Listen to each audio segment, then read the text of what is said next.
একজন মিস্ত্রি দিনে কত সিঁড়ির ধাপ বানাতে পারে? সাধারণত একজন মিস্ত্রি দিনে 8 থেকে 12টি সিঁড়ির ধাপ তৈরি করতে পারে।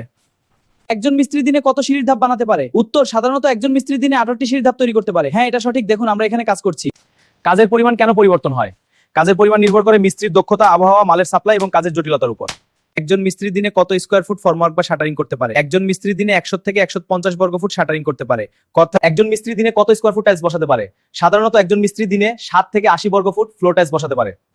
একজন রাজমিস্ত্রি দিনে কত ইটের গাঁথুনি প্লাস্টার করতে পারে? একজন দক্ষ রাজমিস্ত্রি দিনে প্রায় 90 থেকে 150 বর্গ ফুট ইটের গাঁথুনি করতে পারে। একজন রাজমিস্ত্রি দিনে কত ইটের গাঁথুনি করতে পারে? একজন দক্ষ রাজমিস্ত্রি দিনে প্রায় 90 থেকে 120 বর্গ ফুট ইটের গাঁথুনি করতে পারে। আপনারা যদি আমাদের ভিডিও ভালো লাগে তাহলে লাইক, কমেন্ট করে শেয়ার করুন। বাড়ি নির্মাণজনিত সকল তথ্য এই পেজে পাবেন। একজন রাজমিস্ত্রি দিনে কতগুলো ইট গাঁথুনি করতে পারে? 400 থেকে 500 ইট সাধারণভাবে গাঁথুনি করতে পারে।